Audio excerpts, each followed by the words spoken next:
Then when we went to some kind of workshops with a proper opera singer, he was like, "Oh my gosh, you're a countertenor." And I was like, "Are you trying to offend me? What is this? Like, what's happening?" And then I started reading a little bit more about that, and I was just fascinated. And actually, I found this voice as my natural voice. Like I treat my countertenor as something, a way that I can really express myself and actually put my whole emotionality into it because it made sense from the very beginning. So I did not change from being a trained baritone or a trained tenor to a countertenor because I thought, oh my gosh, that's going to be a good business.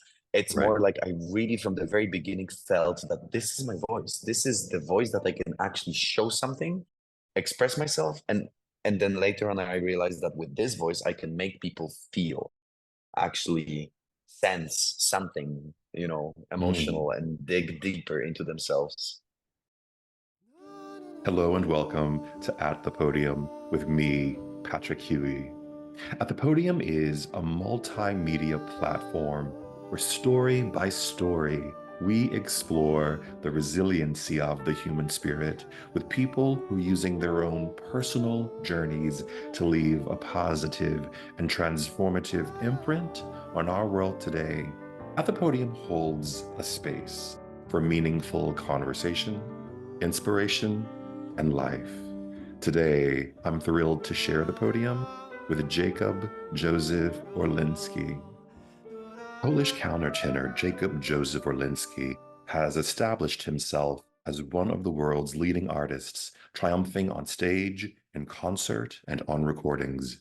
An exclusive artist on the Warner Arato label, his first recording, Anima Sacra, earned him the prestigious Opus Classic Award for solo vocal recording, while his second album, Face d'Amore, earned him the Recording Solo Recital of the Year at the 2021 International Opera Awards. His sold-out concerts and recitals throughout Europe and the USA have attracted new followers to the art form, and his live performance of Vivaldi's Vedrò con mio diletto, filmed at the Aix-en-Provence Festival, has amassed more than 7 million views online. Television appearances, including the Concert de Paris at the Eiffel Tower and Rebâtir Notre-Dame de Paris, have been broadcast to millions worldwide. In 2019, he was the subject of a major profile in The New Yorker and featured in Polish Vogue. His third album, entitled Anima Eterna, featuring sacred arias and motets from the Baroque era, was released in 2021. He completed his master's degree in vocal performance, studying with Anna Rajewska at the Frederick Chopin University of Music in Warsaw. He also studied with Eitan Peschen and Matthias Rexroth. Mr. Orlinski earned his graduate diploma in 2017 at the Juilliard School, studying with Edith Vines. He was also a recipient of the Fulbright Scholarship in the years 2015 to 2016 and 2016 to 2017. In his spare time, Mr. Orlinski enjoys breakdancing in addition to other styles of dance. He has also been featured in a commercial for the streetwear company Crop, as well as featured as a dancer, model, and acrobat in campaigns for Levi's, Nike, Mercedes-Benz, and MAC Cosmetics. He's also joining us today from his rehearsal hall in Warsaw, Poland, where he is preparing for his musical performances that will take him across the world. Jakub, welcome to At the Podium. Hello, thank you for having me. Thank you for joining me all the way from Poland while you're preparing to basically hit the road for the next few months, touring and Eh, performing. Yeah, exactly. It's a lot of work, but super fun work, you know. The Yeah, process is always the key, and it's the satisfying sort of place. it's all about the process. It's all about the process. I Exactly. wanted to I wanted to start with you. I want to read three quotes about you Okay. that I found. The first quote is from Roger Parker of Opera Magazine, and he says of you, Orlinski is the real countertenor deal, one of the best I've heard on the operatic or any other stage. An exceptional legato, no loss of power in the lower reaches, attentive diction, superb histrionic flair. He has, in short, raised the bar decisively for what we can expect of this voice type and this repertory. And then Eitan Peshin, who you worked with at the Friedrich Chopin University School of Music, says of you, he says, one day the director of the program told me, there is this strange, beautiful singer. I don't know if you'll like him. He's a break dancer, but he also wants to sing countertenor. But the voice was absolutely there. And then Andrew Dixon in the New York Times just says simply, he sings like an angel. And he really positions you as this sort of restless soul in the operatic world and what he would call an Instagrammable celebrity. Is this an accurate portrayal of who you are as an artist, a man, as a singer? And I wonder how you maintain your focus with so many accolades, so much applause around you. I mean, someone said that you're making opera sexy. So how do you maintain that focus? It's always good to hear some good critics, some good reviews, some very nice words, and it's I have to say it's never enough. You know why? Mm, Because for those very kind words, there are the same amount of really bad criticism, people who are, I don't know, frustrated, especially nowadays when we have those all of those tools, which is internet and all of those platforms like, I don't know, YouTube, Instagram, Facebook, like literally all of the platforms. So as much as there is love, there is also this like sort of hate and I don't know, like people have the strong need of vocalizing their opinions, which is fine. So like you have to be strong, you have to be strong. So that's why like it's very good sometimes to hear something very nice. And as you read those three quotes, it's really warming, and it's nice to hear something like that. But at the same time, you know, what keeps you on your like toes and keeps you on the ground is that like sometimes there are very people who write very bad things about you, and you have to be strong to actually kind of do your thing and believe in what you do. And that's the most important thing, to believe in your journey and try to find out what is your journey actually. mm, And that's very, very important because at the very beginning, I'm still considering myself very young at the operatic sort of career, but at the same time, I'm a countertenor. So like I already did quite a few things and I'm very happy about them. So I have some sort of experience.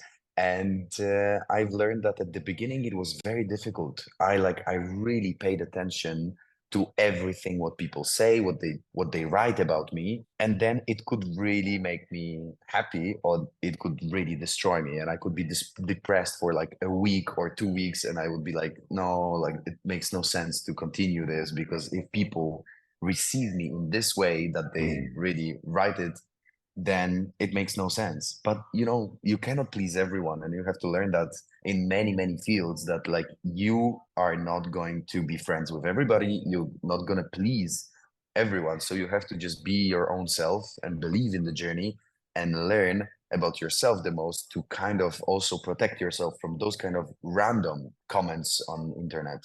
Yeah. So I'm curious, you said you're early in your career as a countertenor. So I'm curious how we got here in the first place, because at first you said you didn't like opera. So Yes. how did you end up now exploding in this industry?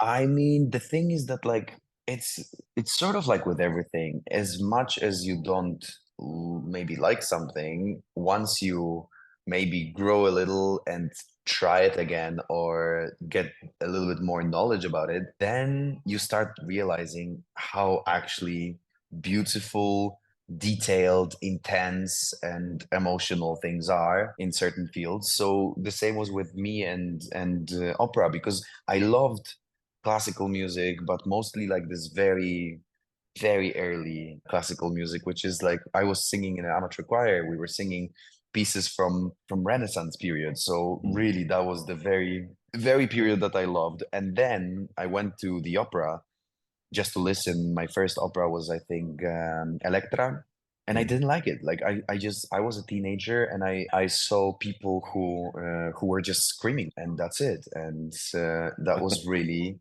not fun. And then when I started studying classical music, it was just like, okay, I start to understand there is so much more to actually dig into and understand about music in general, but also classical music, opera. So it is fascinating. And then I I started to really read much, much, much more about it. And it got me, I got hooked, you know? Yeah.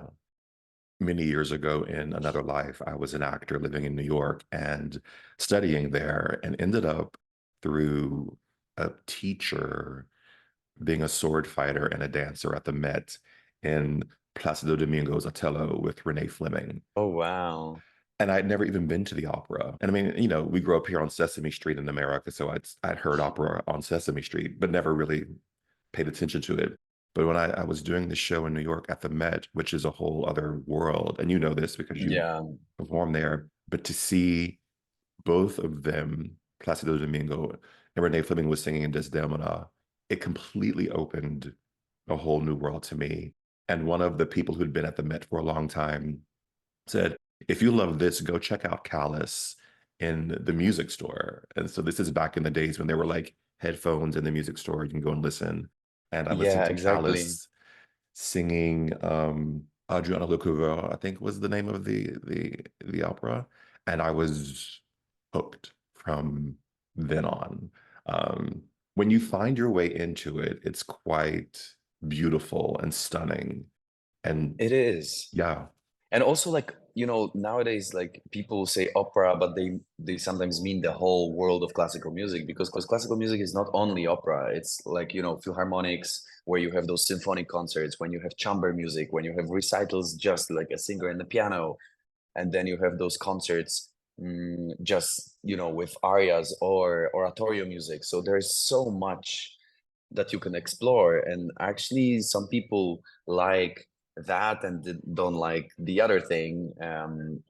But I have to say that it offers a lot, and classical music in general has something that is really touching the emotional string, and it really, yeah, it really moves, you know. And I think everybody can find their own way to actually get interested or get sort of excited about that. But like, you have to be gentle. I don't like to force people, like, you have to listen to this, you have to, like, you know, yeah, check that out, because, you know, it's just nice to give a hand to somebody who is new to that world, and then say, hey, try it, you will like it, or, you know.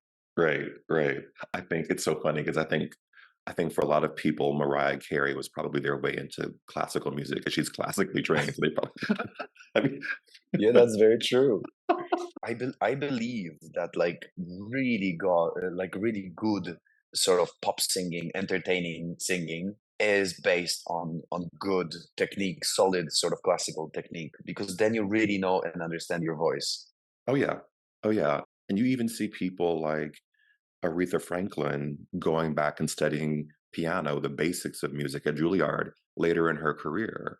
You know, so you see people who are true musicians Mm.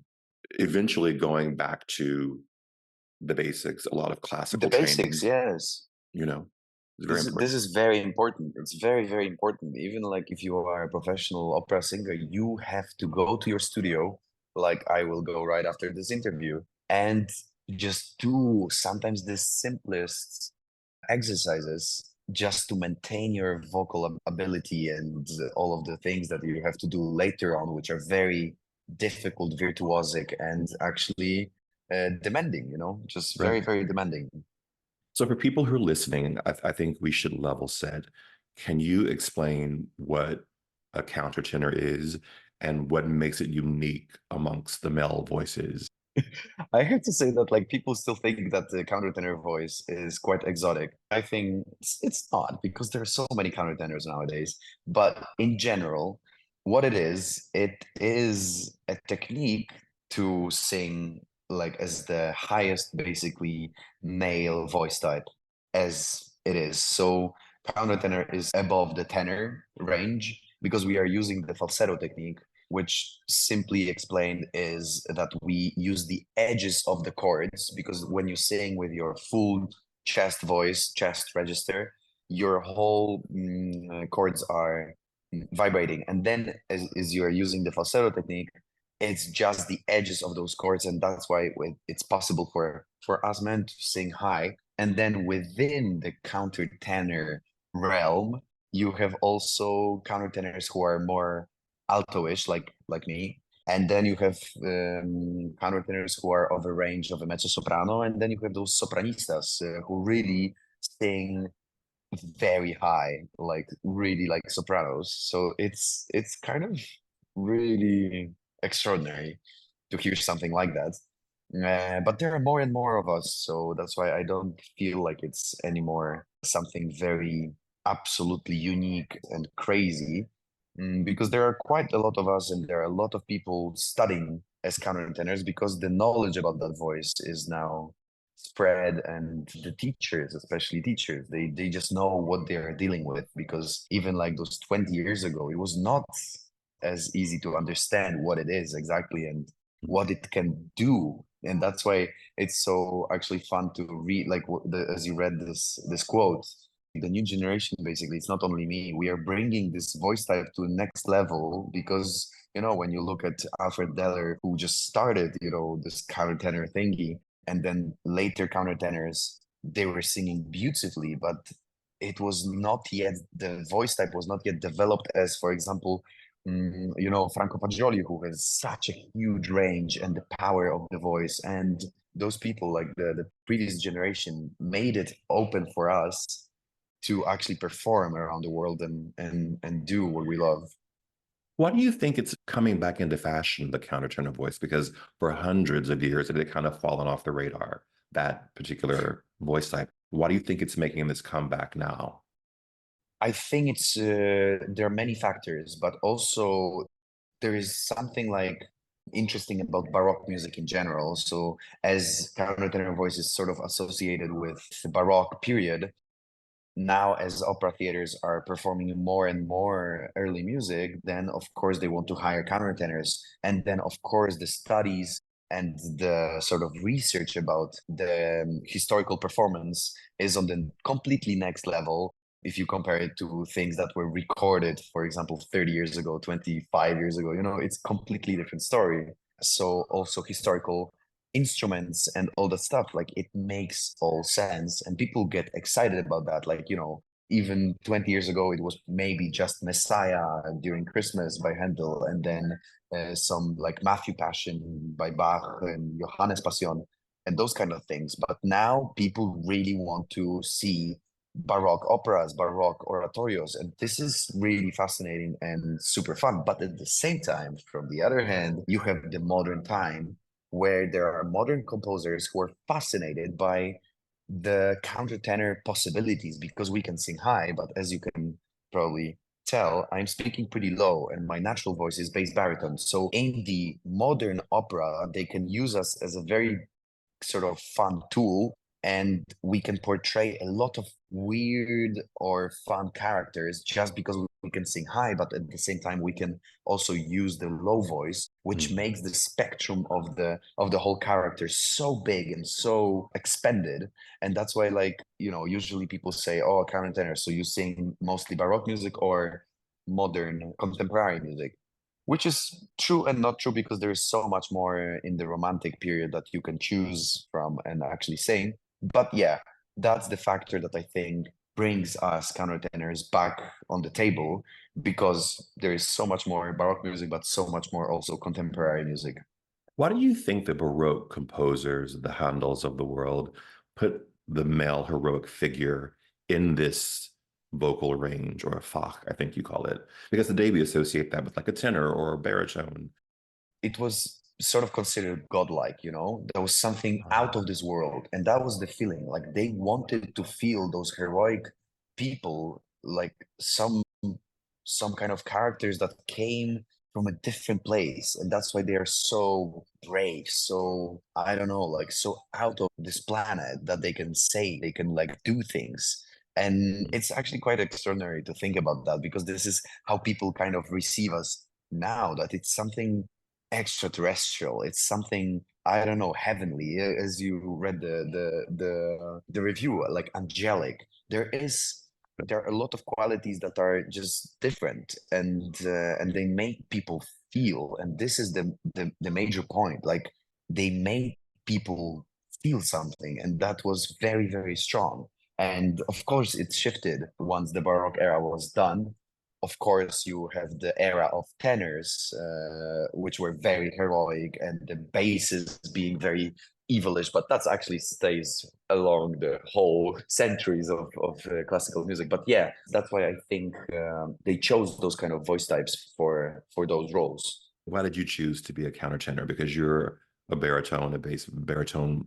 What made you decide to go this in this particular voice category? I did sing in amateur choir when I was a young kid, so I was singing as an alto because I was a young boy. Then I shifted to being a soprano for a moment, but then back to alto. And then when you go through puberty as a man, your voice cracks, like there are a lot of changes in your organism. And then when I was probably 16, I think I had that shift and my voice changed, but very kind of smoothly, because there are kids who really struggle with that kind of moment in their lives, because the voice cracks and it stays like this for a few months, sometimes even a year, when you cannot really speak because it like goes from one place to another, and you Yeah. cannot do anything about that. You have to just wait. But in my case, it was very smooth and very fast. And from the big choir, we established a small ensemble of 9 men, and we were singing mostly medieval chants for bass, baritone, and tenor. So I was in the middle section. But then we very quickly decided to move on to Renaissance pieces, to perform pieces by those great masters like Thomas Luis da Vittoria, Palestrina, Thomas Tallis, like all of those great, great, great masters. But you needed higher voices. So we made a lottery, and me and my friend, we lost that lottery. So we were singing as countertenors, but back then we had no idea that you can call it a countertenor voice, what it means, how it works. We were just experimenting, exploring, and trying to sort of blend in with the other voices, because that's how it is when you are in an ensemble. You have to blend in to become one sort of system. Then when we went to some kind of workshops with a proper opera singer, he was like, "Oh my gosh, you're a countertenor." And I was like, "Are you trying to offend me? What is this? Like, what's happening?" And then I started reading a little bit more about that, and I was just fascinated. And actually, I found this voice as my natural voice. Like, I treat my countertenor as something, a way that I can really express myself and actually put my whole emotionality into it, because it made sense from the very beginning. So I did not change from being a trained baritone or a trained tenor to a countertenor because I thought, oh my gosh, that's going to be a good business. It's Right. more like I really, from the very beginning, felt that this is my voice. This is the voice that I can actually show something, express myself, and then later on, I realized that with this voice, I can make people feel, actually sense something, Mm. emotional, and dig deeper into themselves. You've said, and I wrote it down, you said that sacred music is not about religion. It is a journey for your soul. And you say that it opens doors that were shut for a long time. And so I wonder, what is it opening for your soul? What is it doing for your soul? And what doors is it opening for you? The thing is that in my case, it was always something very emotional, and it just teaches me how to be empathetic.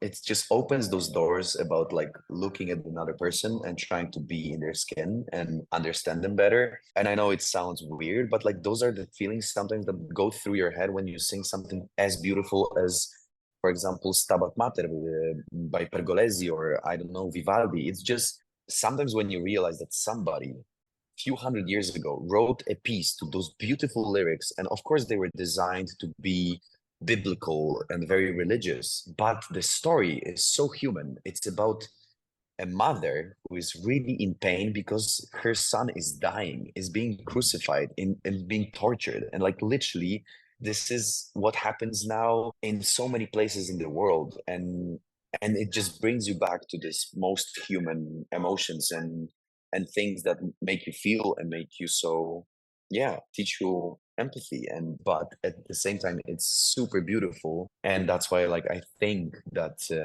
sacred music, even though it's supposed to be, you know, it was designed to be religious, it can teach us a lot about just being good humans, you know. Mm.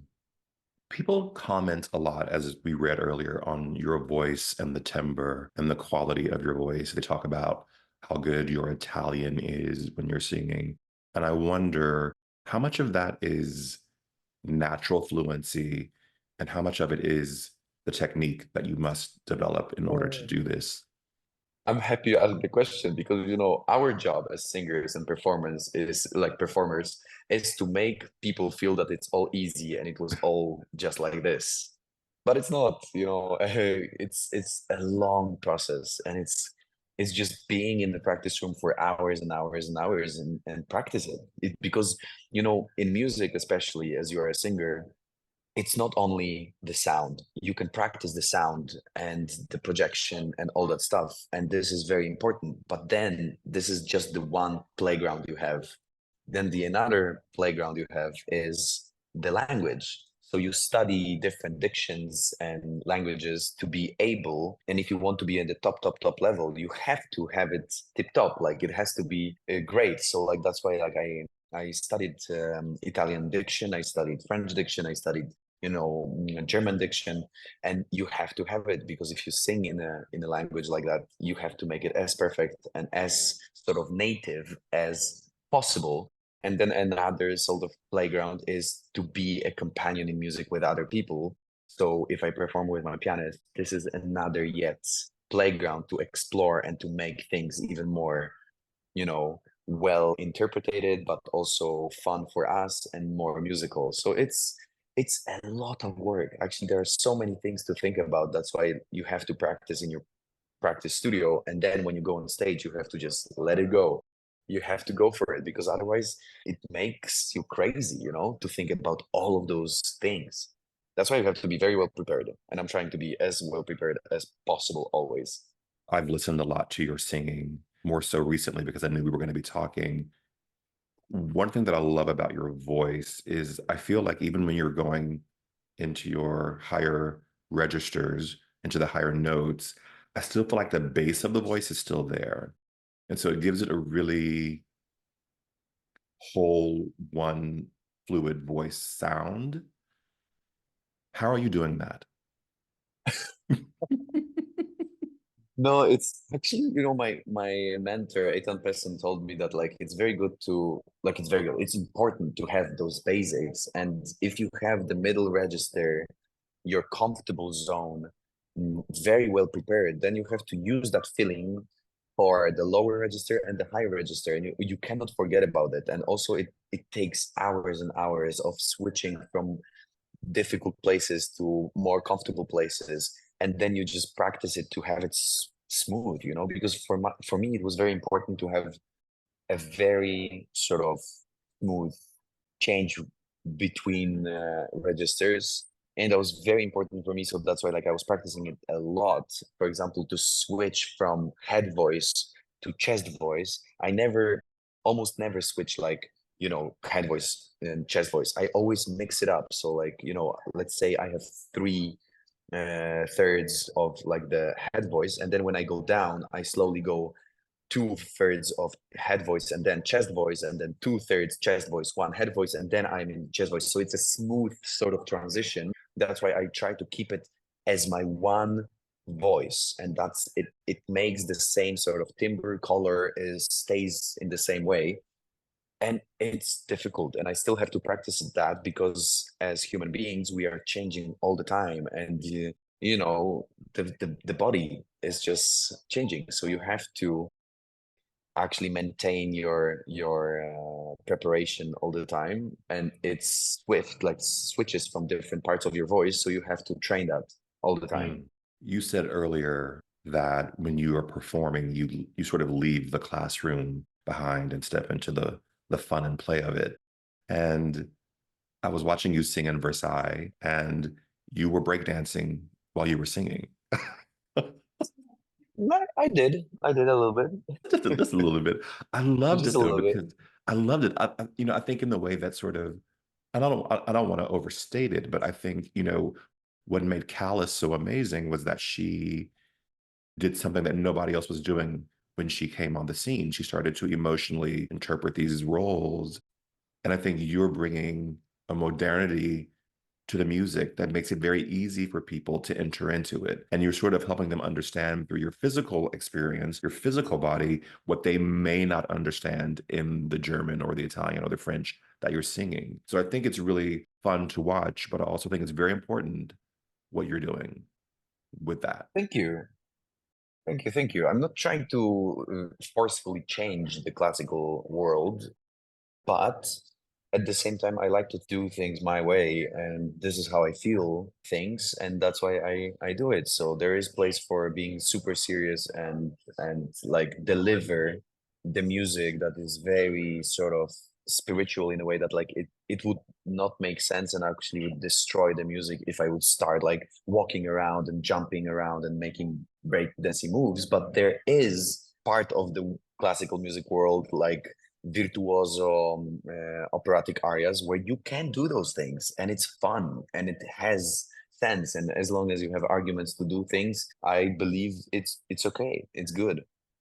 I love it. I think, they say that you are, the critics rather say that you are a person who's bringing Gen Z into the opera house. And I think things like that bring people in and then they're hooked because the quality of the work is there. Those types of pieces may be great baits when you're fishing, but when you hook them with the true skill, I think that's when they stay and find it Yeah, very meaningful. that's the important point also, that like the most important is the quality of the art you are making, and that's always the priority for me. So like I can do all of other things, additional stuff, once I feel that I am really delivering the best out of myself. And that's why like I still try to improve myself, I still work a lot to be better and better and better, just so I can deliver to the public the best I can. Mm. And then there is a place for fun, but like I wouldn't like to sort of sell myself as a singer who dances and then dance my way into the world of classical music and dance my way like sort of into the to everything, because the most important is singing and delivering the beauty of that art form. I was reading about you, and at one point you said that you had to overcome what you would describe as a lack of confidence in yourself to have this career, this life that you're having. And I wonder how you found the strength to do that, to sort of move past that lack of confidence to step into this belief of what you're doing now. To be honest, I still don't know. There are a lot of things that helped me, like my family, friends, and also breaking. I mean, breaking was pretty crucial for my mental health, and it really truly helped me overcome moments of weakness. And also it was helping both ways, because when I was not doing well in breaking scene, it was good that I had something different, this operatic sort of way of living and that art form that I also could express myself in. And then at the same time, when I was not doing well with singing, I was coming back to my practice spot with my, guys from my crew, and I could just kind of let it go there. And it was really, really cen- centering, centralizing. I don't know, like kind of bringing me to the center. Sorry, my English sometimes is ridiculous. No, Yeah, no. but like yeah, finding your own center and like keeping yourself with your thoughts, and kind of like it was literally like a therapy, to be breaking sometimes, because you are doing it with other people, but also you are going against your weaknesses all the time, fighting through things that you cannot do, and then suddenly you can do because you did so much work, and that actually helped build some bridges and strong foundations for that sort of confidence that you have to have. When you're stepping on the stage at the Met or the Royal Opera House, do you feel the history of the people who were there before? Do you feel the inheritance that you're sort of stepping into? What is that like for you? I think I do, but it hits in different moments, and it's so funny and scary at the same time because like I was working at the Met, for example. You have rehearsals for a month and a half, and then you have the premiere. And for the month and a half, I was just so honored and felt so good about being in rehearsal spaces where the most legendary singers are. And then but like I was calm. I was like, this is nice. This is beautiful. I'm super happy, proud of myself, and grateful. Mhm. But I'm calm. And then suddenly, the day before the premiere, it hit me, and I was paralyzed. I was literally paralyzed because it got me that I will perform at the legendary Metropolitan Opera House, and the same was with Royal Opera House. And there are so many places which are quite legendary, and I still kind of cannot believe that, like, I am on that journey. I am flying around the world, performing in the most beautiful places, meeting so many great people. And of course, it has an impact on me to see that, like, for example, I am in Teatro Real singing a concert, and I see on the walls those programs and how many actually incredible artists have been here already. Like, they've been here for years performing in that place. And this is now my time to be here. And I feel super, super honored. What in your life, your career has been your biggest leap of faith?